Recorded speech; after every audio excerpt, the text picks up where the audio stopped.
안녕하세요. 세종대학교 김도형이라고 합니다.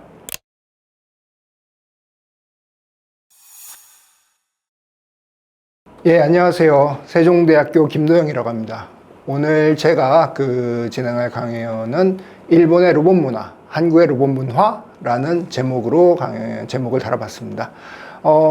사실 로봇 문화라고 하면은 약간 생소하게 느껴질 수도 있을 거예요. 말 자체는 되게 자연스럽죠. 로봇 문화? 왠지 있을 것 같고. 근데 막상 생각해보면 로봇 문화라는 게 뭔가, 싶으실 수도 있을 거예요. 흔히 떠오르는 것은 어린이들의 이제 만화나 만화 영화에서 나오는 로봇들, 그리고 그것들을 가지고 하는 장난감이라든가, 피규어, 그런 것에 관여하는 활동들, 이런 것들을 로봇 문화라고 말씀드릴 수도 있겠죠. 거기다 제목에다가 이제 일본과 한국이라고 하는 국적을 넣고 있는 거예요. 일본의 로봇 문화, 한국의 로봇 문화. 이걸 어떻게 설명할 수 있을까? 이런 점들을 소개해 가면서 앞으로 강의를 진행하도록 하겠습니다. 그러면 이 로봇 문화라고 하는 것이 방금 말씀드린 것처럼 이제 어린이들을 주로 대상으로 하는 어떤 그런 인간의 영위, 활동 이런 것들을 그동안에 가르쳐 왔다고 한다면 지금은 약간 상황이 달라진 것 같기도 해요. 왜냐하면은 기계공학과 AI가 급속하게 발전하고 있죠. 그것이 이제 우리가 흔히 상상이나 예술이나 만화나 이러한 데 안에서 어떤 내러티브로서 가상의 이야기, 공상의 이야기로서만 생각해 오던 그런 것들이 경험으로서 조우하게 되는 시대를 우리가 맞이하고 있다라고 말씀드릴 수 있을 것 같습니다. 실제로 맞이하게 될이 아니라 맞이하고 있죠. 사실은 우리 삶의 일부가 이미 되어 있다고도 말씀드릴 수 있을 거예요. 왜냐하면은 사실 로봇이라고 하면 우리가 흔히 인간 형태의 로봇을 상상하기 쉽지만 그보다 훨씬 넓은 개념으로도 말씀드릴 수 있습니다. 가령 단적으로 우리가 여러분 이제 집에서 요새 TV를 보면은 예전에 이제 이 TV 리모컨으로 이렇게 TV를 조작을 했었지만 최근에는 대화를 하죠. TV랑 뭔가 뭐야 채널 뭐 틀어줘 하면은 실제로 TV가 알아서 채널을 틀어주고 TV를 켜주고 꺼주고 쉽게 얘기하면 이런 것들도 사실은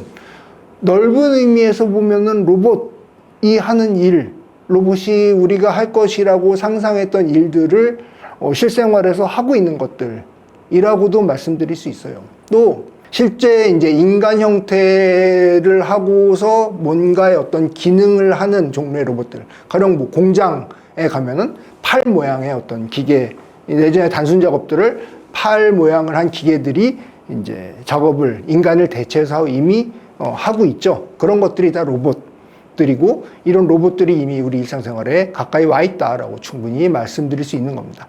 이 로봇이 이제 우리 삶의 일부가 이미 되고 있고 되었고 앞으로 되어 갈 것이고 더 많은 분야에서 그리고 광고도 마찬가지입니다. 여러분들이 길거리에서 지나다니면서 보시는 광고들 실제로 보면은 AI가 정말 사람보다 더 사람스러운 어떤 모델을 만들어 가지고 광고로 내보내는 실제로 이제 사람이 예전에는 모델로 서서 찍던 것들이 대체되는 이런 기술의 발달들이 이미 우리 곁에 도래해 있다고 말씀드릴 수 있어요. 그런 의미에서 아까 말씀드렸던 상상이나 내러티브의 영역에서만 이렇게 만들어지던 어떤 로봇이라고 하는 것이 이제 우리 삶의 옆에서 문화로서 받아들여야 할 존재로서 이미 도래해 있다.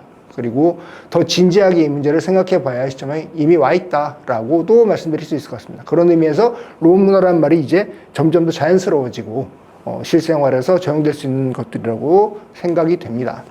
자, 그러면 이 로봇이라는 게 언제부터 그러면 이렇게 실제의 문화적인 것으로서 이렇게 와 있었나라고 궁금해 하실 수 있을 것 같아요. 사실 이 문제에 대해서 많은 논란이 있습니다. 많은 이론들이 있는데, 원리 가면은 예전에 그리스 신화의 피그말리온 신화 같은 것들도 어떤 의미에서 이 조각이 나중에 생명을 불어 넣어서 그것이 움직이는 상상 같은 것도 정말 아주 고대에서부터 있었던 거죠.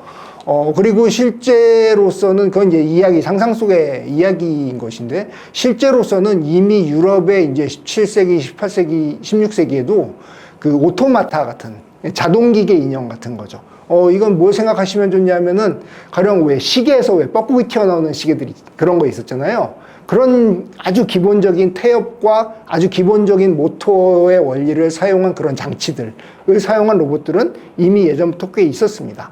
그래서 이 오토마타 같은 것들을 말씀드릴 수 있을 거고, 또 이제 로봇의 기원을 인형극에서 찾는 분들도 있어요. 인형극 같은 것들에서 이제 원래 사람이 이렇게 꼭두각시 조종하듯이 끈을 가지고 조종을 했었지만 약간의 기계 장치들을 사용해서 인형들이 움직이게 한다든가 이러한 것들로부터 로봇의 기원을 말씀하시는 분들도 꽤 많이 있습니다. 다만 이건 너무 지나치게 간 이야기인 것 같고, 제 입장에서는 로봇이라고 하는 것을 우리가 상상하는 어떤 개념으로서 시작된 것은 사실은 20세기 들어서, 그 전에 뭐 프랑켄슈타인 같은 이런, 정밀하게 말하는 건 로봇이 아니라 인조인간이지만, 그런 상상도 있었습니다만, 엄밀하게 따지면 20세기, 1920년대 정도 들어서 그런 상상이 가능하게 되었던 것이 아닌가라고 생각을 합니다. 그리고 이제 그 구체적 기원으로서 흔히 가장 많이 이야기하는 것이 제가 지금 이 사진을 띄워드린 카를 차페크라고 하는 체코의 희곡 작가. 이 희곡 작가니까 희곡 대본을 쓴 거죠. 거기에서 이 사람이 RUR, 로썸스 유니버설 로봇이라고 하는 희곡 작품을 1920년에 쓰게 됩니다. 여기에서부터 우리가 생각하는 로봇이라고 하는 개념이 정립되었다라고 되게 이야기를 하죠. 왜? 실제로 로봇이라는 단어 자체가 여기서 나온 거니까요. 자, 그러면 이 차페크의 이 희곡은 뭘 이야기하고 있는 거였는가를 잠깐 말씀을 드리면, 이 이제 로봇이, 여기에 이제 희곡의 내용이 뭐냐면은 이제 이 로썸이라는 회사에서 로봇을 만들어요. 이 노동을 대체하는 로봇. 이 1920년대, 20세기, 19세기 말 20세기 초라고 하는 거는 노동이라고 하는 것이 가장 중요한 문제. 뭐 사회주의 혁명도 있었고 여러 가지 이제 많은 격동의 인간의 어떤 관념이 많이 변하는 시기입니다만, 여기서 인간의 노동을 대체할 수 있는 대량 생산 체제를 커버할 수 있는 어떤 기계들의 상상이 아주 활발했던 시기. 그리고 실제 삶에서는 사람들의 노동 조건이라든가 노동의 어떤 가치라든가 이런 문제가 아주 진지하게 제기되었던 19세기 말 20세기 초의 시기를 거치면서 그런 인간 문화에서의 노동이라는 것의 가치가 재고되는 시기입니다. 이 상상은 거기에서 나온 거죠. 인간을 대체할 수 있는, 인간이 어떤 그 노동이라고 하는 것을 이걸 어떻게 받아들이는가가 진지하게 고민하는 시기에 이 로봇이라는 것이 상상이 된 거죠. 그래서 실제로 이 로봇이라는 말이 체코 로보타라고 하는 말에서 나온 건데요. 이 로보타라는 말이 무슨 뜻이냐면은 부역하다라는 뜻이에요. 부역하다. 부역하다라는 말 아시죠? 공적인 목적을 위해서 대가 없이 동원되는 게 부역입니다. 무슨 말이냐면 공짜 노동이라는 이야기, 무상 노동이라는 이야기. 실제로 이 시대에 많은 노동자들이 정당한 대가를 받지 못하고 노동에 동원되었던 현실이 있었던 거죠. 그것을 대체하는 것으로서의 로봇이라는 상상이 아마도 거기에 있었던 것이고, 그래서 노동을 대체한 로봇이 이제 그것을 생산하는 회사가 로썸이었던 겁니다. 근데 실제로 감정을 지닌 로봇으로 진화하게 되고 궁극적으로는 이제 인간 자체를 대체하게 되는, 이 희곡의 결말이 어떻게 되냐면 인간이 멸망합니다. 로봇들에게 대체돼요. 왜냐하면 노동을 한다라고 하는 관점에서 보면 로봇이 인간보다 우월하거든요. 끊임없이 꾸준히 할 수 있는 존재로서 상상이 된 거잖아요. 그래서 대체되는 것으로서 결론이 나와요. 그래서 결국 로봇이 감정을 가지게 되고 인간을 심지어 애도 낳는 이야기로까지 갑니다. 이 희곡에 따르면. 그래서 결국 대량생산과 맹목적 과학기술 그리고 전체주의에 대한 경고의 시각을 담은 것으로서 인간 존재를 성찰하는 것으로 이 작품이 구상이 되고 희곡이 써진 거죠. 그리고 이것이 전 세계적으로 연극으로서 상영이 됩니다. 이 RUR이 1921년에 이제 프라하에서 처음 상영이 돼요. 그리고 유럽, 미국, 전 세계로 퍼져나갑니다. 굉장히 히트친 희곡 대본이라고 말씀드릴 수 있어요. 그래서 실제 이것이 이제 여기 사진을 제가 하나 두었습니다만, 시어터 길드에서 이제 1923년에 상영된 실제 연극의 스틸 사진입니다. 근데 여기에 보면은 여기 이 왼쪽에 이 두 명이 이렇게 서 있는, 호텔에 집사 같은 두 명이 서 있는 거 보이실 거예요. 이게 로봇입니다. 실제로 이건 이 시대 많은 영국, 미국 여러 군데서 상영이 됐었고, 그때마다 로봇들의 모습은 조금씩 다 달라요. 되게 우스꽝스러운 복장을 한 경우도 있고 한데, 중요한 것은 이것이 우리가 생각하는 로봇, 뭔가 철과 어떤 모터로 구성된 이미지가 아니라, 기계의 이미지가 아니라 생명체의 이미지로 사실 상상이 되고 있었다는 거예요. 그리고 희곡의 대본에도 마찬가지입니다. 거기에는 그 로봇이 피가 흐르고 실제로 이제 육체의 감각을 가지고 있는 것으로 묘사가 돼요. 그러니까 로봇이라고 명명이 되어 있지만 사실은 인간에 훨씬 가까운 생명체 이미지로 그려져 있었던 것이고 실제로 저렇게 복장으로서 이렇게 표현이 되고 있었던 거죠.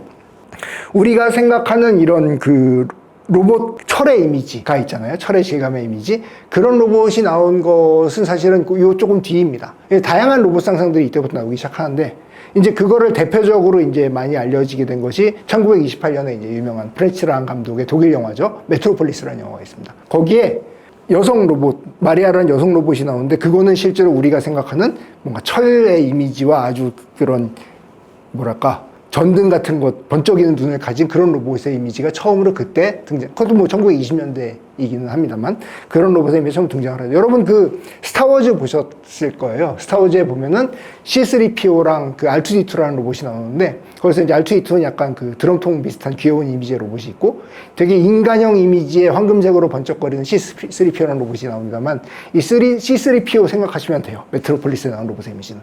그런 종류의 어떤 다양한 로봇 상상들이 어쨌든 이 연극 이후로 쏟아져 나오기 시작했다는 거죠. 그러면서 1920년대에 세계적인 로봇 붐이 도래를 합니다. 이 연극의 영향도 있고 연극이 전 세계적으로 상영이 되면서 다양한 로봇 상상에 영향을 끼치기 시작한 거죠. 그래서 이것이 그러면 동아시아에서는 어떻게 이렇게 들어오게 됐는가 하면은 일본의 이제 이 차페크의 희곡이 번역본이 출간이 됩니다. 이것이 1923년에 처음으로 출간된 것으로 확인이 되는데 우가 이스오라고 하는 사람이 미국에 있으면서 이 연극을 보고 이 대본을 번역을 한 거죠. 그래서 보면은 근데 흥미로운 건 이 알류와 로썸스 유니버설 로봇이라는 이 대본의 제목을 인조인간이라고 번역했다는 점도 아주 흥미롭습니다. 사실은 여기 이제 이 출판된 희곡의 표지가 있는데요. 인조인간이라고 제목을 써 있고 옆에 보면은 미국에서 우가이스오 번역이라고 작은 글씨를 써 있습니다. 근데 왜 인조인간이야? 라고 생각할 수도 있겠지만 사실 또 생각해보면 방금 제가 보여드렸던 연극에서의 이미지는 생명체로서의 인간에 가깝죠. 그러니까 오히려 인조인간이라고 하는 번역이 되게 그 시대 사람들이 받아들이기에는 뭐 그럴듯한 번역이 아니었을까라는 생각도 들어요. 그리고 1924년에 스즈키 젠타로라고 하는 사람이 이거 다시 이제 로봇이라고 하는 원제의 제목에 좀 더 충실한 이름으로 번역을 합니다. 근데 말씀드렸던 로봇이라고 하는 건 우리가 생각하는 지금 그 로봇의 이미지가 아니라 부역하는, 공짜 노동을 시킬 수 있는 존재, 기계라는 의미에서의 로봇이라는 제목으로 번역을 한 거죠. 그리고 이게 그 같은 해 1924년에 스키지 소극장에서 인조인간이라는 제목으로 연극으로서 일본에 상연이 됩니다. 그 이후로 일본의 많은 문학작품, 뭐 잡지의 카툰, 이게 카툰이 이미 아주 활성화되어 있던 시대였거든요. 잡지의 카툰이나 문학작품이나 신문의 카툰 이런 데에서 로봇이라고 하는 존재들이 등장하고 이 소설로서 이런 것들이 로봇을 등장시킨 소설들이 서서히 등장하게 되는 것이 1920년대에 일어난 현상이라고 말씀드릴 수 있습니다. 그리고 참고로 한국에서는 이 이제 로썸스 유니버설 로봇이 이제 당시에 일본에 유학가 있던 극작가 김우진 같은 사람들이 이 연극을 보고 이 개벽 같은 잡지에다가 관람기를 게재하거나 혹은 박영희 같은 사람들이 같은 시기에 이 작품 자체를 이 번역본으로 해가지고 연재하는 이런 일들이 한국에서 일어나면서 한국에서도 소개가 됩니다만 한국에서는 일본의 어떤 문학작품이나 카툰에서 등장했던 것만큼 활발하게 로봇 이미지가 생산되지는 않았던 것 같아요. 어쨌든 이런 식으로 동아시아, 특히 일본의 경우에서 이 로봇이라고 하는 것이 들어오게 됩니다. 그리고 사실은 이때부터 전 세계적으로 그리고 일본에서도 로봇 붐이라고 할 만한 현상들이 일어나게 됩니다. 방금 말씀드린 로봇이 등장한 소설이 등장한다거나 혹은 인조인간이라는 말이 아주 폭넓게 사용되게 됩니다. 인간이 만드는 인간이라고 하는 어떤 그런 존재를 사람들이 상상하기 시작한 거죠.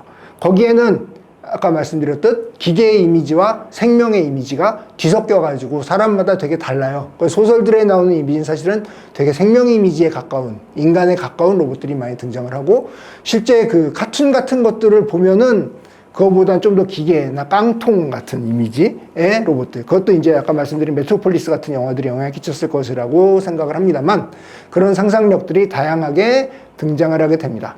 그러면서 어떤 일들이 있냐면 그럼 이건 다 이제 이야기 속의 상상들에 그치는 거잖아요. 근데 실제로 로봇이 발명되기도 해요. 많은 발명가들에 의해서. 그래서 영국이나 미국에서 로봇을 만듭니다. 만들어가지고 이러한 것들이 신문이나 이런 것들을 통해서 일본에 소개가 되고 이런 일들이 일어나게 돼요. 이런 거죠. 방금 이 당시에 만든 로봇이라고 하는 것이 그 인간을 생명 이미지를 만들기는 어렵잖아요. 그러니까 주로 이제 깡통 로봇들 같은 것들이라고 할 수 있는 그런 것들이 만들어지는데 거기에 이제 그 뭐 당시의 최신 기술이라고 할 수 있는 거죠. 무선 통신 기술 같은 것들을 접목시켜가지고 로봇이 말을 하는 거예요. 쉽게 말하면. 그 무선 통신 기술로 이제 이렇게 한다거나 움직이게 하는 로봇이 간단한 동작을 하는 거죠. 그리고 막 뻐끔뻐끔하고 고개를 돌리고 이러한 것들을 발명가들이 만들어가지고 왜 만드냐? 그런 것들을 소개를 합니다. 그러면은 신문에서 다뤄주고 무슨 백화점의 판촉 행사 이런 데서 로봇을 부르는 거예요. 그럼 거기에 불려가가지고 로봇이 공연을 하면 사람들이 그거를 보러 오는 일종의 공연 개념인 거죠, 로봇이. 그래서 보러 오면은 백화점의 판촉에 도움이 되는 이런 일들이 많이 일어나고 또 그런 로봇을 발명가가 누가 만들었다고 하면은 신문에 소개가 되고 이런 일들이 많이 일어나는 시기이기도 합니다. 그래서 구미권에서 발명된 로봇들이 일본의 신문에 나오고 소개되고 화제를 모으는 현상이 발생을 하고 또 이게 인시대에 방금 말씀드린 각종 기술의 발달, 과학 붐과 맞물려가지고 로봇 붐이 일본에서도 일어나게 된 거죠. 그 결과물로서 이제 처음으로 일본에서 만든 로봇이 제가 지금 사진에서 보여드리는 가쿠텐소쿠라고 하는 로봇이 1928년에 실제로 만들어졌습니다. 이 로봇은 이제 그 콜롬비아 대학에 유학 중이었던 이제 니시무라 마코토라고 하는 식물학자가 만든 로봇이에요. 식물학자가 만들어낸 것도 약간 특이한데 이 로봇의 특징은 이게 왜 여기에서 제가 일본의 로봇이라고 과감히 말씀을 드릴 수 있냐면은 이 로봇 상상, 실제로 만든 로봇이 기존 서양의 로봇과는 완전히 다른 모습과 개념을 가지고 있다는 것이 특징입니다. 무슨 소리냐? 로봇이라는 것이 방금 말씀드린 과학품과 기술의 발달과 함께 그 기술들을 접목시켜가지고 어떤 쓸모가 있고 어떤 흥미를 불러낼 수 있는가를 사람들이 염두에 두고 로봇을 만들어요. 실제로 구미에서는 영국이나 뭐 미국에서는 그렇게 만들었습니다. 근데 이 가쿠텐소쿠라고 하는 일본의 이 식물학자가 만든 로봇은 이 로봇이 뭐 하는 로봇이냐면 구도를 하는 로봇입니다. 구도가 뭐냐면은 그러니까 일단 이름을 보면 알 수 있죠. 학천칙, 우리말로 하면은 가쿠텐소쿠. 학천칙이에요. 이게 뭐냐면 천칙을 학습한다는 의미거든요. 천칙이 뭐 하늘의 법칙, 뭐 자연의 법칙 뭐라고 생각할 수도 있겠지만 어쨌든 천칙을 학습하는 모습을 재현하는 로봇인 거예요. 그래서 이 로봇이 실제로 이제 작동을 하는데 어떻게 작동을 하냐면 일단 그 원리도 다릅니다. 전기로 작동하는 게 아니라 공기압의 튜브를 이용해가지고 움직이는 로봇. 그리고 작동을 시키면 로봇이 눈을 껌뻑이고 고개를 돌리고 이 한 손에는 펜을 들고 있어요. 펜. 그리고 여기에는 그 반짝이는 등을 들고 있습니다. 그래가지고 작동을 시키면 눈을 껌뻑이고 고개를 들면서 손으로 뭔가를 쓰면서 마치 뭔가 깨달음을 얻은 장면을 재현하는 것으로서 만들어낸 로봇이에요. 아무 쓸모가 없는 로봇을 만든 거죠. 무슨 무선 통신 기술을 재현하는 것도 아니고 무슨 뭐 또 근데 이런 로봇을 만들어서 상상을 해가지고 했다는 게 정말 특이한. 물론 이 사람이 이제 왜 나는 이런 로봇을 만들었는가에 대한 기록도 남기고 있습니다만 당시에 이제 많이 비판받던 서양 문명, 방금 얘기한 노동 문제라든가 서양 문명에 대한 비판 의식을 담아서 우리는 이런 독자적인, 심지어 뭐랄까 동양 특유의 불교나 무슨 도교 같은 것에 영향을 받은 그런 로봇을 만든 것이 아주 특이한. 왜 이런 로봇을 전 세계에서 지금도 일본밖에 안 만듭니다. 일본에 보면 지금도 이 불경외한 로봇 같은 거 있거든요. 이거 전 세계 아무도 안 만들어요. 일본만 만듭니다. 근데 어쨌든 이런 특이한 상상을 일본에서 했다는 거죠.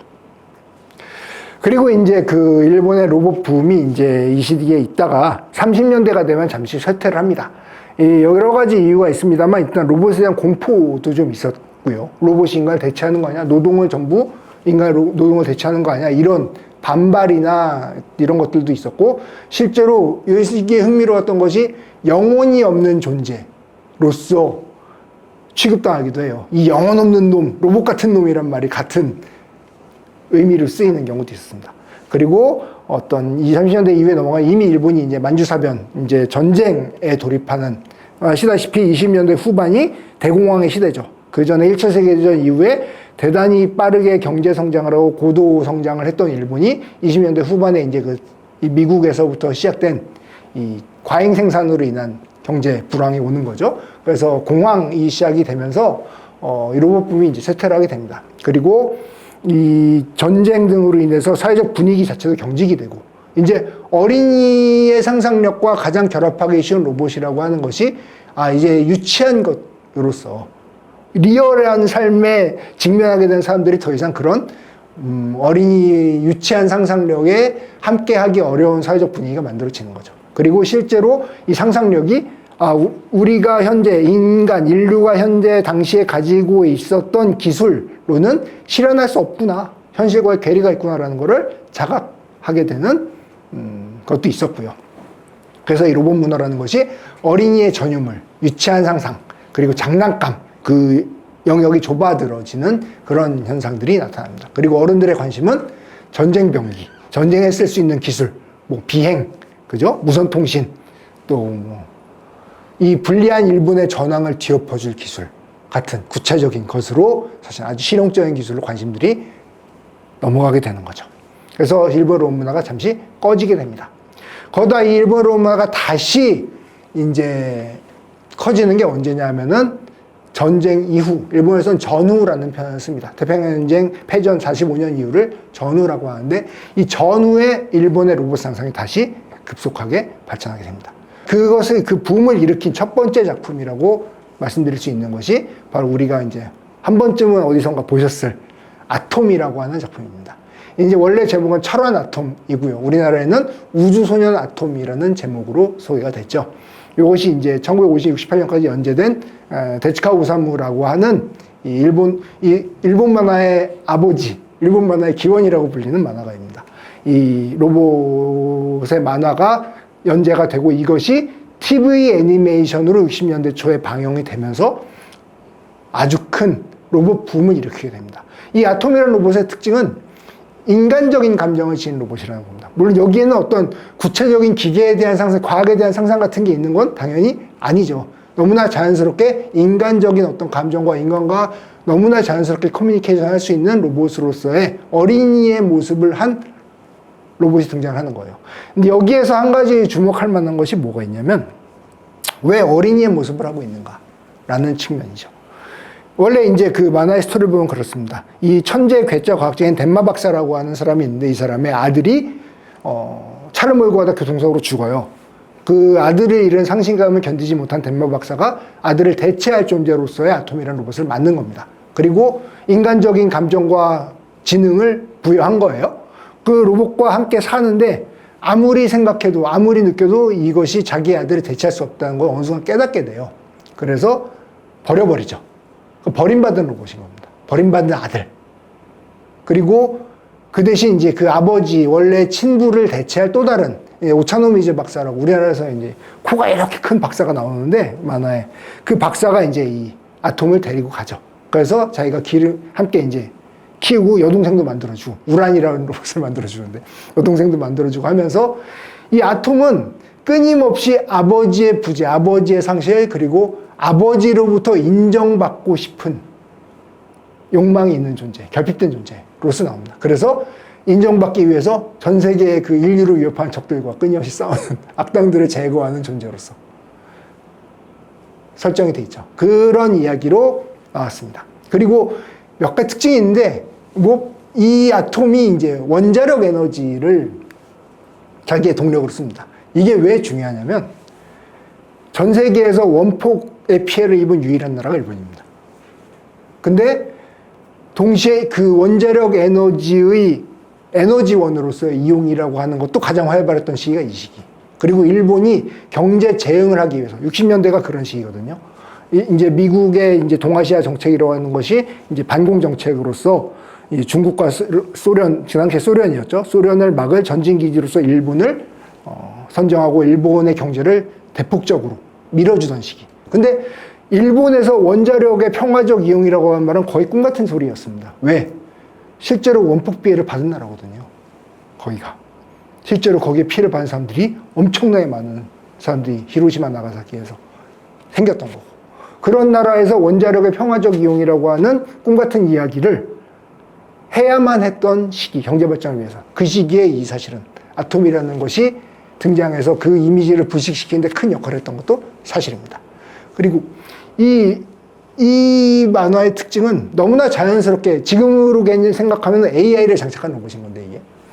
로봇, 인간보다 어떤 의미에서는 훨씬 순수한 어떤 마음을 가진, 어린아이의 마음을 가진, 그리고 평생 성장하지 않죠. 이 모습 그대로입니다. 어린아이의 모습을 한 로봇이 수많은 인간들의 모습을 관찰하고 보고 접촉하면서 어떤 보다 보다 나쁜 악한 인간들과 상호작용을 하고 뭐 그들을 물리치기도 하고 하는 모습이 이 만화에 그대로 그려지고 있어요. 그러니까 로봇과 인간의 공존, 로봇보다 못한 인간의 어떤 모습들, 그리고 인간성을 가지고 싶어하는 로봇이라든가 이런 다양한 화두를 던져주는 작품으로서 이후의 상상력을 자극하는 데 큰 역할을 했던, 그리고 인간과 자연스럽게 커뮤니케이션하는 로봇이라고 하는 이후의 로봇 상상의 한 계보를 형성한 작품이라고 말씀드릴 수 있습니다. 다음에 이제 그 철인 28호라고 하는 비슷한 시기에 나온 로봇이 있는데, 이것은 또 하나의 다른 일본 로봇 상상의 계보를 형성하는 작품으로서 아주 중요합니다. 이 로봇은 보신 분들이 있을지 모르겠는데 아주 큰 로봇이죠. 그리고 이거는 걸어다니는 병기입니다. 병기. 얘는 AI나 이런 것들이 장착되어 있지 않고 이런 뭐랄까 인간과 커뮤니케이션 하지 않아요. 이 보행병기로서의 로봇이라는 개념을 확립한 로봇입니다. 요코하마 미스테르라고 하는 아주 유명한 역시 만화가입니다. 원작의 만화고요. 여기 이 로봇을 규정하는 중요한 특징은 뭐냐면 원격 조종 기술입니다. 주인공이 컨트롤러를 통해서 원격으로 이 거대 로봇을 조종하는 거예요. 이 말은 무슨 뜻이냐면은 그 컨트롤러를 누가 가지는가에 따라서 만약에 악당이 이 컨트롤러의 손에 쥐게 되면 이것은 선도 될 수 있고 악도 될 수 있는 단순 병기로서 묘사가 됩니다. 실제로 그런 에피소드들이 많죠. 악당이 탈취해가지고 뭐 그것을 나쁘게 이용한다든가. 그런 로봇으로서 설정된 것으로서 이것이 이제 아톰처럼 인간과 대화하는 친구로서의 로봇이 아니라 조종하는 기계로서의 로봇이라는 병기 개념으로서의 로봇이라고 하는 하나의 계보를 기원을 이루는 작품으로서 아주 유명합니다. 그리고 또 이 시기에 나온 로봇 상상 중에 하나는 이런 거죠. 사이보그 009라고 하는 작품이 있습니다. 이제 이시노모리 쇼타로라고 하는 작가가 그린 만화인데요. 이 만화에서 나오는 로봇은 사실 이건 로봇이 아니에요. 인간입니다. 인간인데 신체를 개조하는 거예요. 인간의 몸에 가령 뭐 어디가 기계를 넣어가지고 초인적인 힘을, 인간을 넘어서 힘을 얻게 되는 주인공들이 나옵니다. 그러니까 사이보그 개념인 거예요. 이것 역시 그 66년 애니메이션으로 제작이 됐고, 이것이 또 하나의 로봇의 계보를 이룹니다. 이 작품도 역시 당시의 어떤 시대적인 분위기, 그 전쟁 반대라든가 인종차별이라든가 뭐 냉전 시대의 어떤 갈등이라든가 인간과 기계 우정 같은 다양한 테마를 담았습니다만, 어쨌든 여기에서는 인간의 신체를 개조한 주인공들이 활약을 하면서 기계에 의존한 신체 능력을 극대화시키는, 그러니까 오히려 지금 개발되고 있는 로봇 기술들의 상상을 자극한 작품이라고도. 왜? 인간 증강 기술. 요새 뉴스 같은 데 보시겠지만 보행이 불편한 사람들에게 이제 여기에 기계를 장착해가지고 보행을 도와주는 이런 기계들 이미 발명돼서 실용화되고 있잖아요. 이러한 종류의 상상 설정을 극대화시키는 이런 계보를 이루는 만화로서 아주 중요한 작품이 이런 것들이겠습니다. 방금 말씀드린 크게 세 종류의 어떤 로봇 상상이라고 할까요? 이런 로봇 계보들이 이렇게 발전을 해왔고요. 이것이 사실은 이후에 수많은 등장하게 되는 로봇 애니메이션 만화, 그리고 실제로 만들어지는 로봇들의 어떤 그 상상의 계보를 이루는 세 가지 종류라고 말씀드릴 수 있을 것 같습니다. 이렇게 이제 상상된 로봇들이 각자의 계보를 가지고 아주 이제 화려하게 발전하게 되는 것이 이제 1970년대 이후의 일입니다. 이 1970년대 일본이라고 하는 것은 미국에 이은 세계 넘버 2의 경제 대국으로서 일본은 궤도에 오른 시기입니다. 이 시기에 이제 로봇 상상들이 아주 폭발적으로 각종 산업들과 결합하면서 발전하게 돼요. 이제 그 대표적인 것으로서는 제가 여기서 소개해드리고 있는 것이 마징가 Z라고 하는 작품입니다. 나가이고라고 하는 뭐 형제도 생존에 계신 일본의 아주 중요한 만화의 흐름을 만든 만화가입니다만, 이게 이제 그 기존의 로봇들 이제 철인 28호 계통이라고 말씀드릴 수 있죠. 거대 병기입니다. 얘는 이제 인공지능이 있는 것도 아니고 신체가 뭐 개조된 것도 아니에요. 하지만 이게 약간 또 특징이 차이가 있다면 뭐가 있냐면은 얘는 원격 조정을 하지 않아요. 그래서 그 호버파일더라고 해가지고 이제 무슨 비행기가 나오죠. 비행기가 이제 여기 있습니다. 여기 이 머리에 얘가 이제 비행기가 여기 와가지고 딱 결합을 하면은 얘가 이제 조종하게 되는 인간 형태의 로봇을 한 이제 거대 로봇의 아주 붐을 일으킨 로봇으로서 유명합니다. 탈 것으로서의 로봇 개념인 거죠. 그러니까 이 TV 방영을 하면서 아주 폭발적인 인기를 끌었고요. 이것이 이제 왜 이렇게 중요한 로봇으로서 개념 자리를 잡냐면 완구 회사와의 콜라보를 통한 수익 모델이 이때 정착이 됩니다. 무슨 이야기냐? 이 로봇이 그냥 만화 영화로 방영된 것으로 끝난 것이 아니라 장난감으로서 완구 회사에서 프라모델, 조립해 보셨을 거라고 생각합니다만 프라모델이라든가 피규어로서 제작이 돼요. 이 고도성장기 일본, 경제적으로 풍요해지기 시작한 일본에서 어른들의 낭만은 자동차, 아이들의 낭만은 아빠가 사다 주는 장난감 로봇인 겁니다. 거의 그 분위기였어요. 그래서 엄청나게 빠른 속도로 이 완구 산업이 성장하는 시기입니다. 그것을 견인했던 것이 이런 마징가 Z와 같은 거대 슈퍼로봇물들인 거고요. 이러면서 이 탈 것으로서의 로봇 개념이 아주 보편화되고요. 이 콜라보를 통한 수익 모델이 정착이 되면서 이 로봇 시장이라고 하는 로봇 애니메이션 시장은 물론이고 완구 시장 자체가 엄청나게 커지는 결과를 낳게 되고, 또 스토리적으로도 사실은 이 보시면 아시겠지만 이 외계인이 됐건 고대 문명이 됐건 뭔가 인간 인류를 위협하는 적이 있고, 이 적을 이 끊임없이 어디서 그런 자원과 돈이 나오는지는 설명하지 않지만 끊임없이 적을 보내요. 인간을 위협하는 적들을 보냅니다. 그러면 이 마징가 Z가 호롤 단신으로 끊임없이 그 아이들과 싸워요. 뭐 호롤 단신은 아니죠. 뭐 아프로디테 A라든가 비너스 A 같은 여성형 로봇도 나옵니다만 어쨌든 차례차례 등장하는 적들을 주인공이 맞서서 쓰러뜨리는 소위 소년 배틀물의 전개 방식이 이때 확립이 됩니다. 그리고 이것이 이제 이후로도 계속 소년 만화의 주된 스토리가 되죠. 드래곤볼이라든가 원피스, 계속 적들이 등장하는 어딘가에서 나오죠. 이런 배틀물이 이때부터 일본은 계속 이어지고 있다고 생각하시면 돼요. 그리고 이게 이제 이 결합 TV와 완구 비즈니스 결합의 성공으로 인해서 말씀드렸듯 수많은 거대 슈퍼 로봇들이 양상이 됩니다. 그런 것들이 이 시기에 한참 70년대를 거의 뭐 이런 스토리로 로봇물들이 등장하게 됩니다. 그러다가 이런 비즈니스 모델로서, 그러니까 이 시대의 특징은 또 하나가 뭐가 있냐면 이 시대에 나오는 거대 로봇들이 이제 뭘 시작하냐면 변신이나 분리합체를 시작합니다. 그게 왜 그러냐? 완구회사 때문에 그런 거예요. 그게 신기하거든요.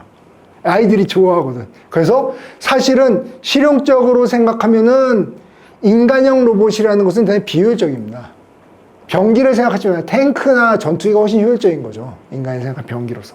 근데 굳이 보행을 해야 하는 로봇 병기가 굳이 등장하는 거. 그리고 걔네가 쓸데없는 변신을 한다고 무슨 능력이 증대되는 것도 아니고, 뭐 변신 합체를 한다고 무슨 3단 분리를 한다고 애가 아니에요. 오히려 그 맨날 분리된 상태에서 적들과 싸우다가 맨날 두들겨 맞다가 결정적인 순간에 그럼 처음부터 합체를 하고 싸우면 되잖아. 왜 굳이?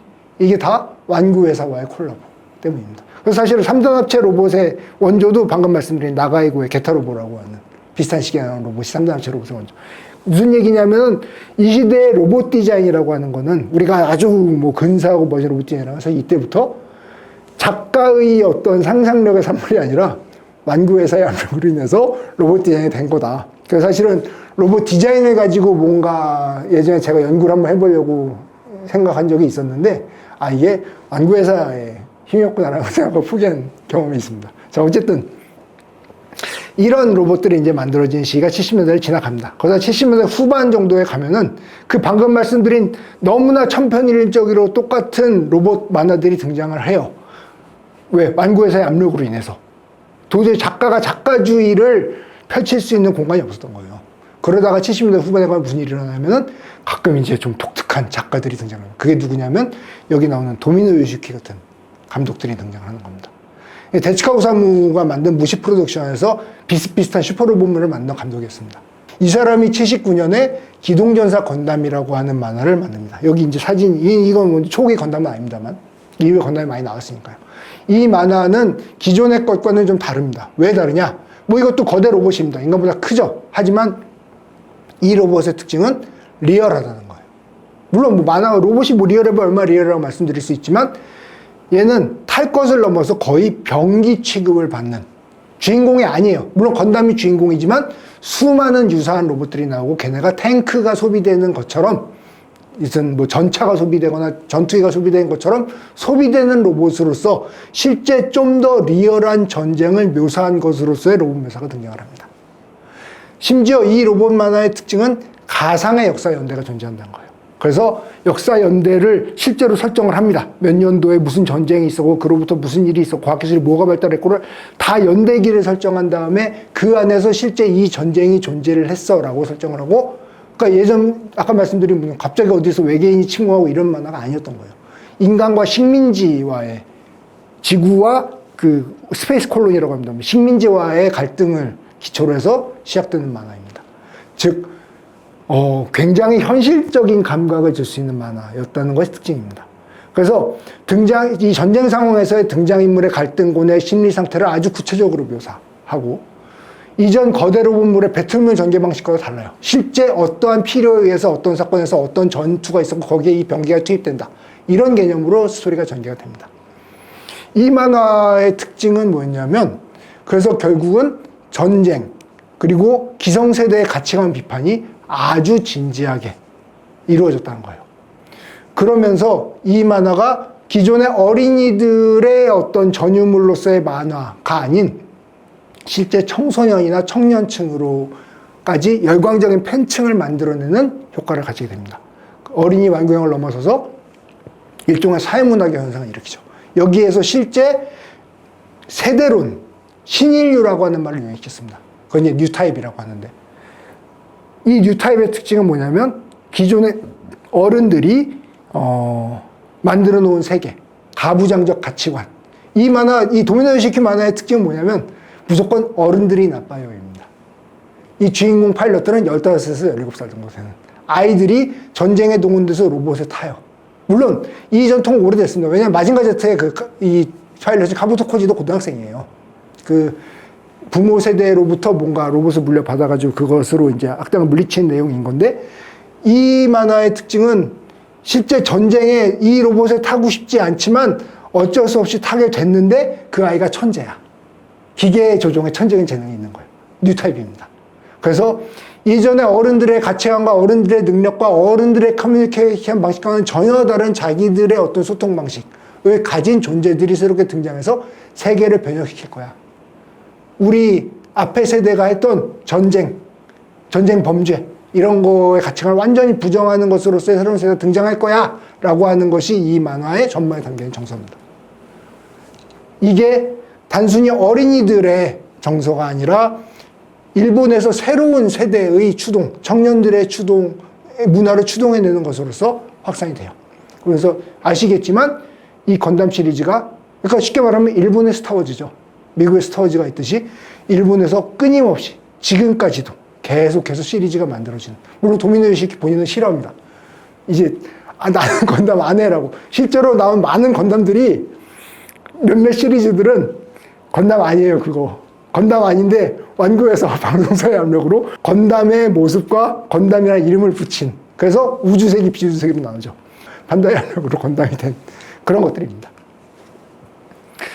그리고 이제 이 전통이 도미노 요시유키의 어떤 그 오타쿠죠. 아까 말씀드린 뉴타입들, 수많은 오타쿠들이 이제 양상이 됐어요. 그들이 이제 90년대에 자기가 이제 크리에이터로서 등장을 하는 거죠. 그 대표적인 만화가 뭐냐면 신세계 에반게리온이에요. 또 하나의 일본의 메가히트작입니다. 1995년에 첫 TV 방영을 TV 도쿄라는 채널에서 시작을 했고, 이 시기는 일본의 버블이 붕괴하는 시기입니다. 경제, 이미 80년대 후반, 88년, 89년 정도가 일본 경제의 최정점이에요. 그리고 90년대는 서서히 이제 침몰해가는 시기. 일본이 이제 헤이세이 시대, 89년부터가 이제 쇼와가 끝나고 헤이세이 시대가 시작이 되는데, 이 헤이세이 시대를 일본 사실은 그 잃어버린 30년 이렇게 부르고 있거든요. 더 이상 청소년들이 나도 열심히 노력하면 우리 아빠 엄마처럼 이렇게 무슨 좋은 고급 자동차를 몰고 흥청망청 해외에서 이게 불가능해진 시대입니다. 이때 나온 만화가 신세계 에반게리온입니다. 안노 히데아키라고 하는 오타쿠가 만든 애니메이션이고요. 버블 붕괴 위에 불안한 미래, 가치관의 혼돈 안에서 방황하면서 정체불명 사도라는 적이 나오죠. 이게 이제 슈퍼로봇 시대로 돌아갔어요. 정체불명의 적이 어디서 옵니다. 근데 웃기는 건 옛날에는 설명이라도 했어요. 외계인, 고대 문명, 뭐 등등등. 설명이 안 나옵니다. 사도라는 적이 나와서 인류를 무조건 때려요. 그래서 지구는 시에 멸망한 거죠. 다 지하로 숨어든 상태입니다. 거기에서 이 불정체의 적과 싸움을 이 신지라고 하는 소년이 강요당하고 있는. 그건 아무로레이라고 하는 건나의 파일럿 소년이랑 비슷한데, 걔도 싫지만 이제 타가지고 자기 재능을 발휘한 타입이었다면, 얘는 진짜 싫은 거예요. 아무로레이 같은 건담의 주인공들은 아버지가 일찍 죽습니다. 초반부에 다 아버지가 죽어요. 건담의 주인공들. 근데 얘는 아버지가 살아서 끊임없이 자기를 핍박합니다. 타기 싫은데 계속 타라고 강요하죠. 공동체의 가치관, 특히나 가부장적인 가치관, 기성세대의 가치관에 대한, 그리고 어떤 경쟁과 이런 것들을 강요하는 기성세대에 대한 반항을 하는데 대놓고 하지도 못해요. 왜? 계속 탑니다. 아주 소극적인 반항. 그리고 끊임없이 회피하고 있어요. 공부하기 싫은 거예요. 쉽게 얘기하면. 근데 강요당하죠. 그리고 그걸 적극적으로 거부하지도 못해요. 가출도 못합니다, 얘는. 이전 세대들이 던진 사회, 만들어 놓은 사회에 대한 문제제기로서 파생돼요. 그리고 그걸 한다고 해서 내가 무슨 약속된 미래가 있지도 않아요. 그런 세대들입니다. 그런 주제의식, 자기는 주제가 벗어나서 완전히 이제 그럼 나는 뭐야? 나는 여기서 왜 이러고 있어라고 하는 자기의 문제로부터 파있는 테마를 극대화한 방식으로 갈등 구조를 풀어가는 방식. 말을 이렇게 좋게 썼습니다만 사회 부적응 오타쿠죠. 오타쿠들이 이 세상을 살아가기가 너무 힘든 거예요. 실제 안노 히데아키가 아주 극도의 오타쿠입니다. 아주 극도의 오타쿠예요. 근데 이제 이런 어떤 내면 의식을 가지고 그런 오타쿠가 이런 거대 로봇, 거대한 힘을 가졌을 때 어떤 갈등을 겪게 되고 이런 이야기, 이런 발상으로부터 시작한 애니메이션입니다만 이게 이렇게 히트칠 거라고는 저도 이 만화를 95년에 리얼타임으로 봤습니다. 리얼타임으로 봤는데 솔직히 생각 못했습니다. 이렇게 히트칠 일이야? 근데 예상외 히트쳐서 2021년에 마지막 신 에반게리온 극장판으로 끝났죠. 거기에 대해서 하면은 또 제가 강의를 하나 더 해야겠습니다만 넘어가겠습니다. 자, 일본의 로봇 상상 문화라는 것을 위해서 쭉 개보적으로 설명을 드렸는데요. 결국은 뭐냐면은 이것이 그냥 아이들의 전유물이나 로봇 상상으로서 그치는 것이 아니라 문화로서 사실 일본에서는 꽤 중요한 영향을 끼쳤다는 것이 이 계보의 포인트입니다. 무슨 이야기냐? 전후 암울한 상황에서 어린이들에게 꿈과 희망을 준 철한 아톰 같은 만화에서 시작이 됐습니다. 근데 항상 여기에서 공통된 주제의식이 있어요. 뭐냐? 어른의 부재라는 설정들이 계속 나옵니다. 어린이의 모습으로 한 주인공이 나오던가.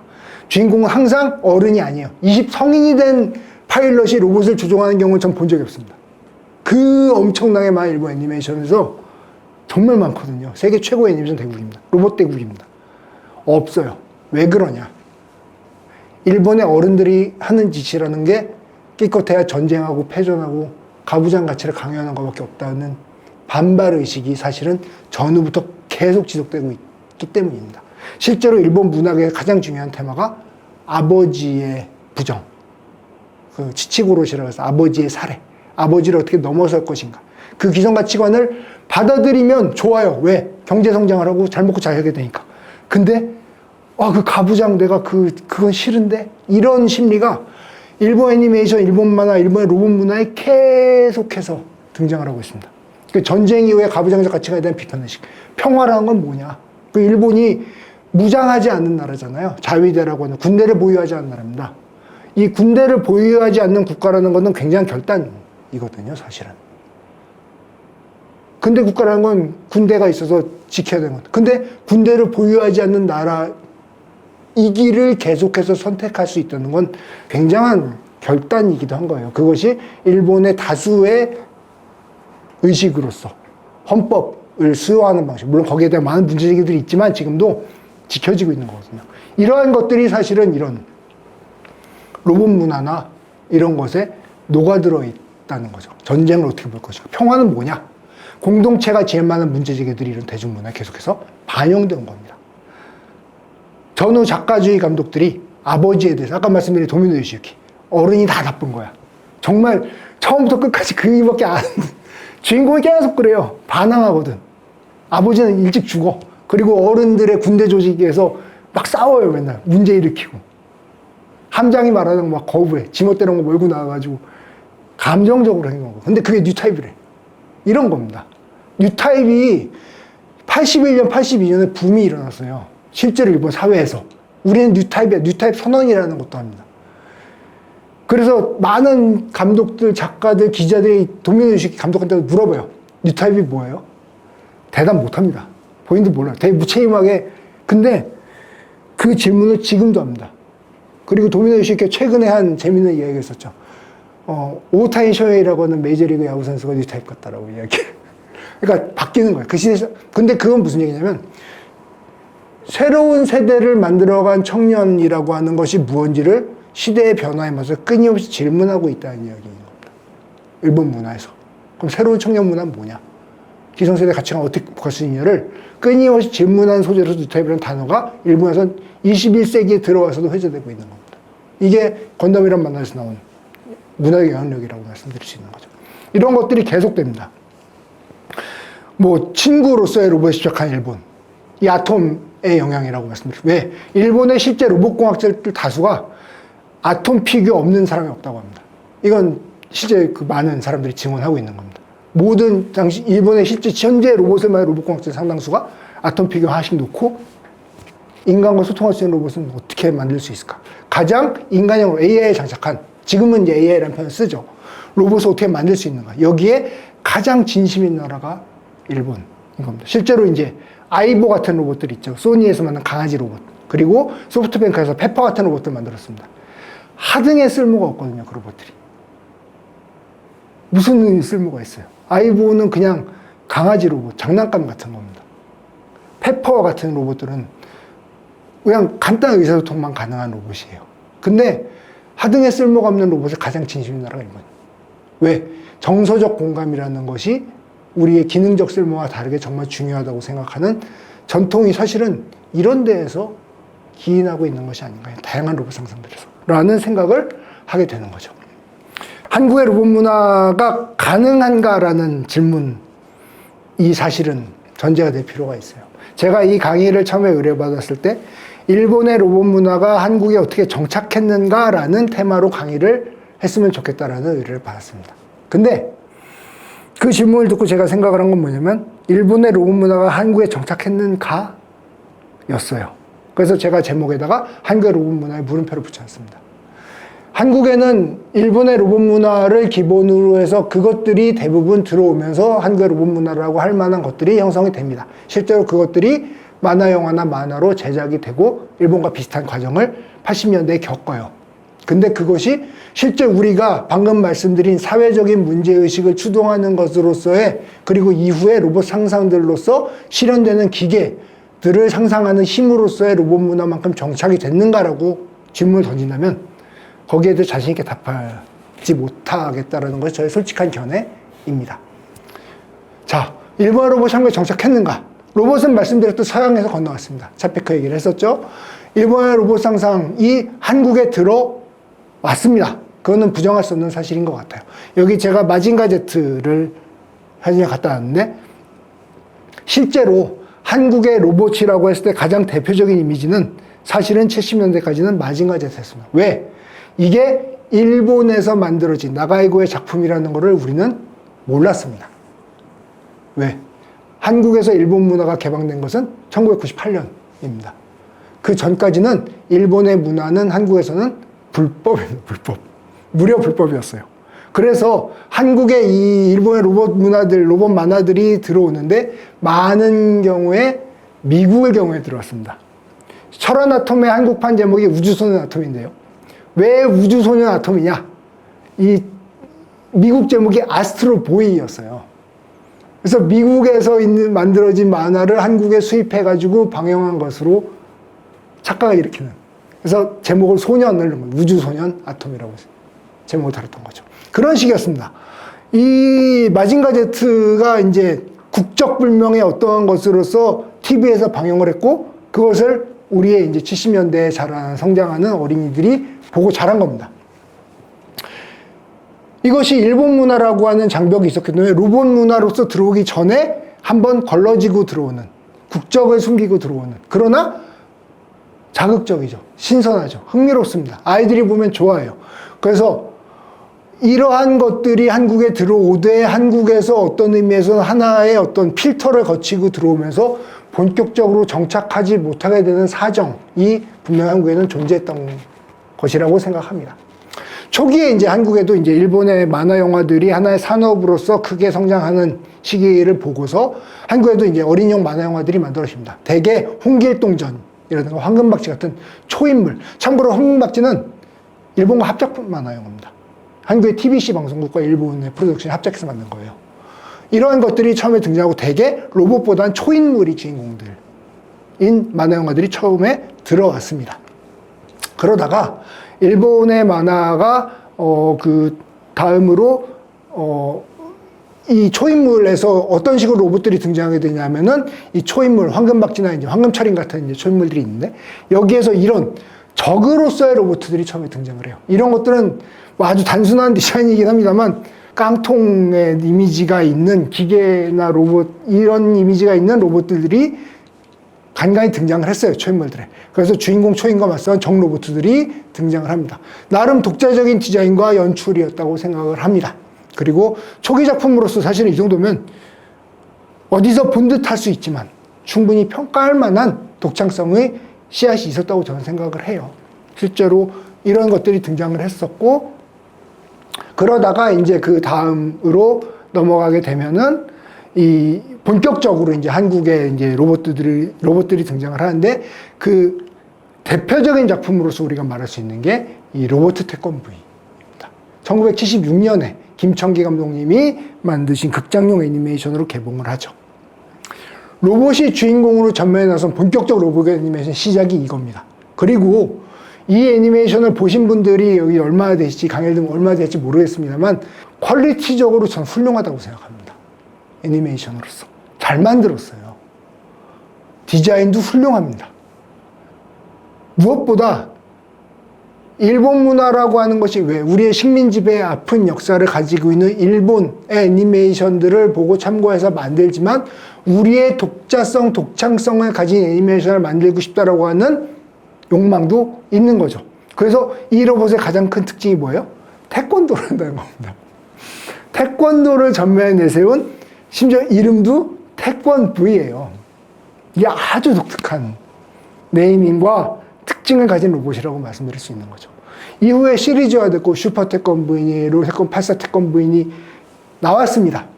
시리즈로 수편의 후속편이 제작이 됐어요. 당시에 이 로봇이 등장해서 한국에도 이러한 로봇이 있다는 것을, 물론 여전히 마징가 Z가 한국산이라고 생각하던 시대입니다만 태권도를 등장시켜놓은 게 특이했던 거죠. 그래서 이 로봇이 뭔가, 마징가 Z는 국적불명이거든요. 근데 태권도를 하니까 좀 더 친숙한 거죠. 야, 저런 로봇이 있어? 붐을 일으켰습니다. 상당한 화제와 흥행을 일으켰던 문제작입니다. 대한민국의 대표 로봇이라고 칭할 수 있다고 저는 생각을 합니다. 그리고 이러한 로봇들 이후에도 수많은 로봇들이 등장을 합니다. 그 중에 또 하나 소개시켜 드리고 싶은 것이 로보트킹이라는 작품이에요. 고효정 만화가가 그린 로봇 연재물입니다. 77년에 나온 겁니다. 이 극장 애니메이션 80년에 나왔고요. 흥미로운 디자인을 하고, 이것도 고대 문명을 이제 테마로 한 로봇인데, 그럼에도 불구하고 나름 다양한 적들이 등장하고 다양한 적들과 이제 싸우는 나름의 독창적인 스토리가 전개가 되고, 제가 이 고효성 씨를 굉장히 좋아하는 게 연출도 좋고 개그 센스가 훌륭합니다. 그래서 재밌어요. 실제로 제가 굉장히 좋아했던 만화책입니다. 이런 만화들도 등장을 하게 됩니다. 근데 이제 논란이 있죠. 왜? 이 메카 디자인, 요 특징적인 초승달 모양의 이게 사실은 일본의 아까 제가 소개해드렸던 철인 28호의 작가였던 요코하마 미스테로의 또 하나의 대표작, 자이언트 로보라는 만화가 있습니다.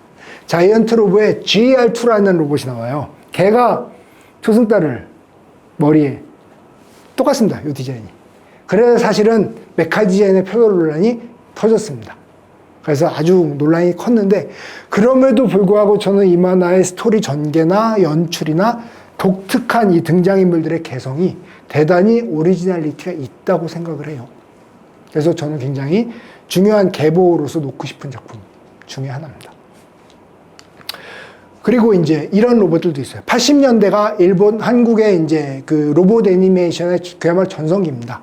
굉장히 많은 애니메이션들이 제작이 됐고, 극장 개봉을 했고, 많은 어린이들이 가서 봤습니다. 그 중에 하나가 접니다. 제가 가서 봤어요. 많은 극장에 가서. 이런 만화들도 있습니다. 83년에 나온 미래소년 쿠나 버뮤다 5000년이라고 하는 한이작이라고 하는 작가, 만화가의 연재 만화를 애니메이션을 만든 겁니다. 자, 미래소년 쿤타. 이 제목을 뗐으면 좋았을걸, 이라는 생각을 합니다. 왜? 미래소년 쿤은이라고 하는 미야자키 하야오 감독의 일본의 이제 국민적 애니메이션 감독이죠. 감독의 아주 공전의 히트작, KBS에서 방영했던 미래소년 쿤은이라는 히트작이 있어요. 뭔가 그 느낌을 주죠. 미래소년이 굳이 붙었어야 되나? 왜냐하면은 초기의 설정은 비슷해요. 뭔가 멸망한 세계에서 이제 떨어져 사는 소년과 소녀가 어떤 활극에 휘말리게 되는 이야기. 미래소년 코난이죠. 근데 전개가 되면서 버뮤다 삼각지대도 나오고 잉카 문명 여러 가지가 붙어요. 그래서 미래소년 코난처럼 시작을 했지만 뒤에 가면은 무슨 거대 로봇물로 변화하는 만화예요. 그래서 이 다양한 소재들이 등장을 하면서 이런 꽤 근사한 로봇이 등장을 해요. 그러니까 아이디어는 분명히 어디서 가져온 것 같은데, 그러나 나름 독자적인 전개 스토리를 취하면서 독자적인 작품으로 발전해간 작품입니다. 심지어 이 만화는 저는 개인적으로 지금 봐도 꽤 재밌게 볼 수 있는 만화라고 생각합니다. 로봇 디자인도 상당히 개성 있게 잘 그린, 당시에 한국의 수많은 로봇 만화들의 디자인과 조금 다른 형태의 디자인을 가지고 있었어요. 그래서 물론 이것도 어디선가 영감을 얻는 겁니다. 그거를 부정할 수는 없죠. 그러나 나름의 디자인의 어떤 변형을 통해서 많은 이런 로봇들이 등장하고 있는 겁니다. 그리고 이제 이런 로봇들도 있었어요. 여기서부터 이제 조금 말하기가 어려워지는 것이 뭐냐면은, 역시 83년 작품인데 슈퍼 특급 마징가 7이라는 작품이 있습니다. 마징가의 전성시대. 왜 이렇게 썼냐면, 이 시기에 한국에 마징가라는 이름을 단 로봇물이 엄청 나옵니다. 마징가 7도 있고요, 3도 있고요, 5도 있고요. 마징가 만화책도 많아요. 무슨 이야기냐면, 마징가 Z의 히트 이후로 거기에 영감을 받은 작가들이 마징가라는 이름을, 당시에는 저작권 개념, 표절 분명치 않을 때인 거죠. 심지어 일본에서 데이트 치고 있는 그런 것이 한국에서 누가 이렇게 표절을 해가지고 내놨다고 해서 그다지 일본에서 신경 쓰지도 않는 시대였던 겁니다. 근데 일본도 사실 비슷해요. 비슷한 거 엄청 나오거든요. 근데 어쨌든 이런 것들이 이제 만들어져서 마징가의 전성시대로서 극장에서 개봉이 됩니다. 마징가, 그레이트 마징가 등 마징가 시리즈의 인기에 힘입어서 한국에서 유사 마징가 코믹스 애니메이션 등장을 했고, 근데 그래서 마징가와 똑같냐? 아닙니다. 달라요. 열차와 합체합니다, 얘는. 이 발상도 참 특이한데, 탱크로 변신하고 막 열차로 합체하고 다채로운 변신을 합니다. 마징가는 변신하지 않아요. 물론 마징가도 합체를 합니다. 이 날아다니기 위해서 뒤에 이제 비행체를 합체해가지고 막 날아다니고 하는데, 그거랑은 달라요. 나름의 독특한 개성이 있습니다. 마징가의 이름을 가졌지만 마징가와는 관계없는 오리지널 구성을 사실은 가지고 있어요. 근데 이름이 마징가. 디자인도 마징가스럽지 않죠. 근데 물론 어딘가에서는 뭐 참고를 했을 수 있겠습니다만 독특한 이런 것들이 나오고 있었다는 거죠. 그러다가 이제 스페이스 간담, 이 만화가 이제 김청기 감독의 최대 문제작입니다. 왜 그러냐? 이게 스페이스 간담 V라고 하는 로봇의 디자인입니다. 이건 좀 심했죠. 왜냐? 이 시대에 1982년에 일본의 공전의 히트작인 마크로스라고 하는 작품이 있습니다. 마크로스 역시 이제 전투기 형태의 로봇이죠. 전투기로 변신할 수 있는 로봇인데, 이거는 그냥 대놓고 똑같습니다. 요게 이제 상당히 문제가 있죠. 최고 인기애인 소시원스 마크로스의 메카 디자인을 그대로, 이건 뭐 대놓고 표절입니다. 가져온 겁니다. 근데 이게 만화 영화가 재밌어요. 스토리랑 연출이 꽤 수작입니다, 사실. 저희가 극장 가서 봤거든요. 수작입니다. 제 기억에 남는 몇 가지의, 제가 그 어머니, 아버지를 엄청 쫄라서 그 당시에 개봉한 극장에 있는 다 보러 다녔는데, 거의. 만화 영화를. 기억에 남습니다, 얘는. 그 정도로 나름 박진감 넘치고 잘 만들었던 거예요. 근데, 심했죠, 이거는. 왜 이런 일이 일어나는가? 왜 이런 나름대로의 영감을 받아서 만든 오리지널 로봇들이 있었는데 왜 점점 이런 식으로 표절의 논란에서 자유로운 말들이 나오게 되는가? 한국도 똑같습니다.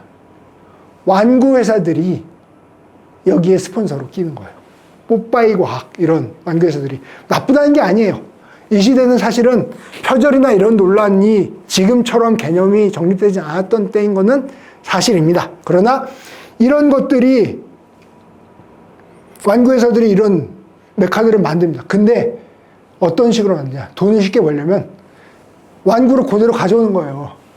일본의 마크로스 완구를 그대로 가져와서 이렇게 팝니다. 스페이스 간담 V라 이름을 붙여서. 쉬운 수익 구조가 있었던 거죠.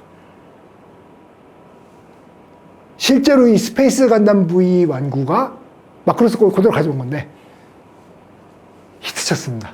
효자 상품이었던 거예요. 수익이 났습니다. 저희도 어렸을 때 프라모델을 엄청나게 보던 그런 시기였던 거죠.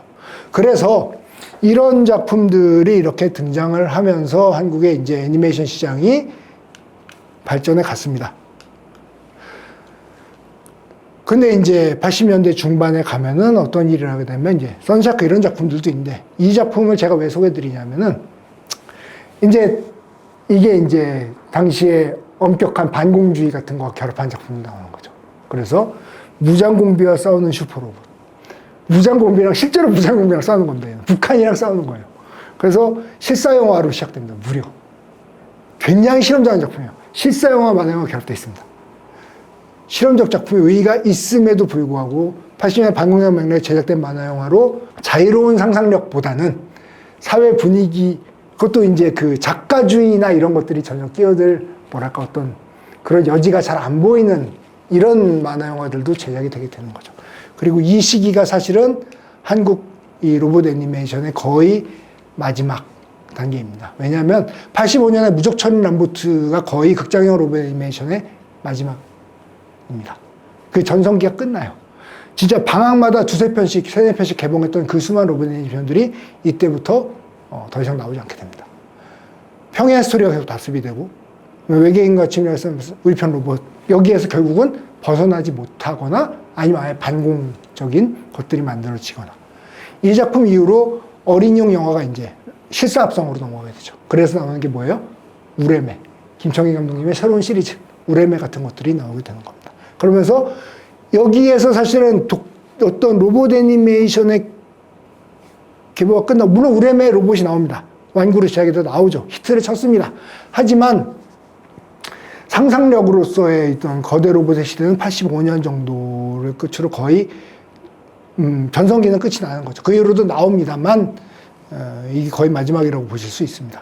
그래서 이러한 한국의 로봇 애니메이션들이 사실은 많은 문제들을 안고 논란의 대상이 되었습니다. 그래서 이 사실은 태권브이라고 하는 것이 한국의 민족주의적인 감정과 일본으로부터 벗어난 어떤 그러한 정서를 담은 로봇 애니메이션으로서 나름의 독자적 위상과 위치를 가진 것으로서 또 나름 재미있는 것으로서 만들어졌습니다만 당시의 로봇 애니메이션이라고 하는 것들이 워낙에 거대했던 일본 시장, 일본 로봇 애니메이션 영향을 받지 않을 수 없었던 거예요. 그 디자인 논란이 있습니다. 보시면 이렇게 있습니다만 태권브이랑 이 마징가 제트. 이 색감, 질감, 그죠? 형태, 유사하죠? 유사합니다. 일본의 것을 참고해서 만든 겁니다. 그러나 카피했다고도 말할 수 있을 정도. 사실은 다른 건 이제 얼굴 모습하고 얘가 이제 태권도를 한다는 거. 복근도 있네요. 그죠? 이런 문제가 있는 겁니다. 엄밀하지 않던 저작권 개념, 그리고 문화적 성숙도가 아직 부족했던 시기에 이런 현상입니다. 그리고 완구 비즈니스 모델이 일본에서 도입이 되면서 이 로봇 디자인이 점점 더 일본 걸 왜? 일본에 비슷한 걸 만들어야 완구 회사들이 또 그 주물 형태를 일본에서 배워와서 만들 수 있었으니까. 가속화된 거죠. 디자인의 설정이나 스토리는 어떤가?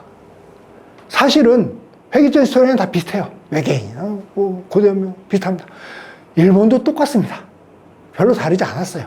그리고 방금 디자인 이야기도 일본도 사실은 고만고만한 디자인들이 반복되는 겁니다. 무슨 말씀을 드리고 싶은 거냐면은 창작은 사실 모방에서 시작되죠. 그 모방에서 얼만큼 자기 나름의 문제의식과 사회적 분위기와 오리지널리티를 담아낼 수 있는가 하는 고민이 필요한 겁니다. 태권브이는 그런 산물이라고 저는 생각을 해요. 인정할 만한 부분이 충분히 있다고 생각합니다.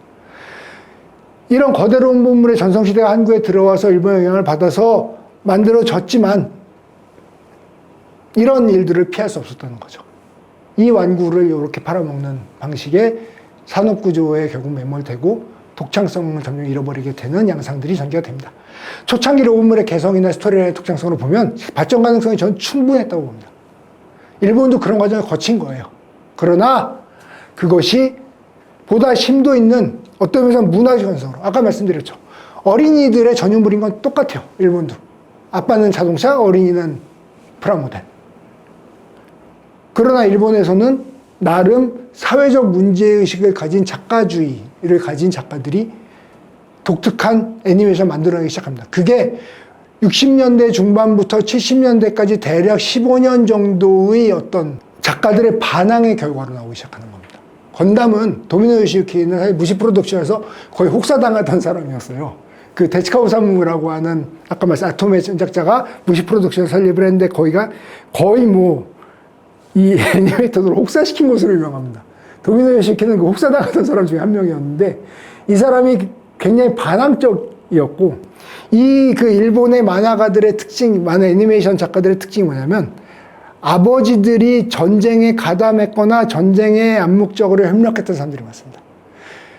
유명한 애니메이터인 미야자키 하야오도 아버지가 이제 군수공장에 공장장으로 일했던 사람이고 도미노 요시유키도 그 아버지가 그 군복, 피복 공장을 운영하던 사람이었어요.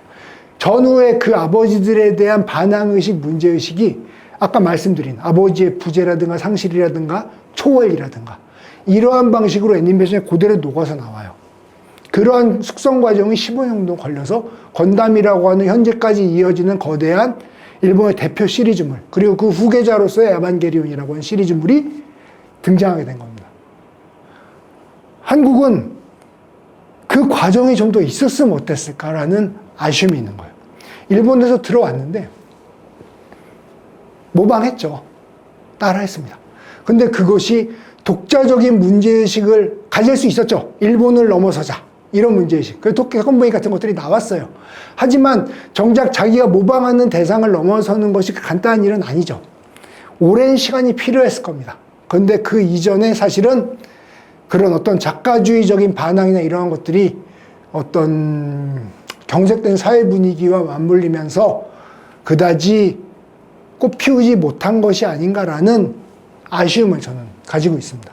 그래서 반공시대의 유산으로서 단순한 선악구도가 다소되고 자기 반성이 좀 봉쇄되는 분위기. 모든 것을 어떻게 보면 북한이나 일본의 탓으로 돌리면서 자기 반성을 하지 못했던 그런 사실은 문제의식, 그런 어떤 사회 분위기가 있지 않았나. 그것이 어린이용 만화를 만드는데도 분명히 저는 반영되고 안 되고의 문제가 있었다는 생각을 해요. 일본의 사례를 비춰보면 그렇습니다. 로봇물을 통한 자기 성찰이나 반성이 부족했던 것이 아닌가. 일본의 로봇 상상의 부재한 아버지를 대리하는 존재 또는 그 자체를 비판하는 존재로 해석되는 방향으로 발전한 데에 주목해 본다면 우리에게 그런 사상의 계기가 있었나. 기동사 건담의 전쟁 비판의식, 아버지에 대한 반항이 신의 현상으로 나타나는 정도의 사회 현상으로 나타났는데 우리에게 그런 것이 있었나? 신세계 에반게리온에서 나타난 아버지, 그 전투의 의미는 뭘 반영하는가? 그러나 어쨌든 그런 문제의식이 이렇게 이어지면서 세계에 내놓은 콘텐츠로서 반다이라고 하는 완구 회사가 지금은 지적재산권 기업으로서 대단히 크게 성장했습니다. 반다이의 최고 매출을 이루어주는 것이 1등, 2등이 드래곤볼하고 기동성 건담입니다. 지적재산권으로서. 규모가 어마무시합니다. 조 단위입니다. 조 단위. 그 지적재산권 판매 수익이. 그 정도로 왜? 세계적으로 그걸 소비하고 있거든요. 문화로서, 그리고 상상으로서, 그리고 그 상상이 아까 말씀드린 인간과 공존하거나 인간을 어떻게 보면은 대체하거나 혹은 인간을 보완할 수 있는 존재로서의 로봇이라는 상상력으로 발휘되고, 실제로요, 불교 로봇을 만드는 나라 일본밖에 없습니다. 모리마사이로라고 하는 로봇 공학자가 있습니다. 불쾌한 골짜기라는 개념을 처음으로 70년대에 제창한 로봇 공학자입니다. 이분이 불교의 원리로부터 로봇을 상상합니다. 그래서 불경을 내는 로봇이나 돌을 닦는 로봇 같은 상상을 일본만 해요. 그리고 만들어요, 실제로. 불경의 로봇 실제로 있습니다, 일본에는. 무슨 쓸모가 있어요? 정서적 쓸모가 있죠. 아까 말한 학천칙 같은 로봇들이 실제로 만들어지고 있는. 이게 그래서 무슨 의미가 있어? 라고 물어볼 수 있어요. 하지만 로봇이 우리 곁으로 실제로 다가오기 시작한 건 이제 시작입니다. 그 단계에서 우리는 어떤 로봇을 상상해서 만들 수 있을까? 우리의 오리지널리티를 만들 수 있을까? 일본은 만들어가고 있다고 생각해요. 우리도 지금이라도 나름대로 이것을 그냥 어린이들의 전유물로서 치부하기에는 이미 우리 곁으로 현실로 다가온 이런 상황에서 우리의 로봇 상상을 지금이라도 우리의 내부적인 문제, 사회적인 어떤 사상을 반영해서 우리 독자의 것을 만들어서 현실에서 만들어낼 수 없을까라는 상상을 해보는 거죠. 그래서 이게 단지 이제 결국 로봇이라는 거는 AI도 마찬가지예요. AI는 인간의 두뇌를 모방하는 게 궁극적 목표예요. 로봇, 인간을 모방하고 싶은 겁니다. 그 욕망에서부터 시작된 거죠. 우리가 어떤 인간이고 싶어 하는가. 이 문제를 충분히 사회적으로, 사상적으로 끌어낼 수 있는 지적 원천으로 로봇 상상은 작용할 수 있습니다. 저는 그렇게 생각합니다. 이것이 문화적 토양으로 있는 일본의 사례를 봤을 때 이것이 이제 우리의 로봇, 우리의 상상, 우리의 사상을 담은 로봇으로서 만들어질 수 있는 토양이 이제라도 만들어질 수 있지 않을까. 그럴 때 한국의 로봇 문화라고 하는 것이 나름 가능할 수 있지 않을까라는 저의 로봇 상상을 해보는 것으로 강의를 마치도록 하겠습니다.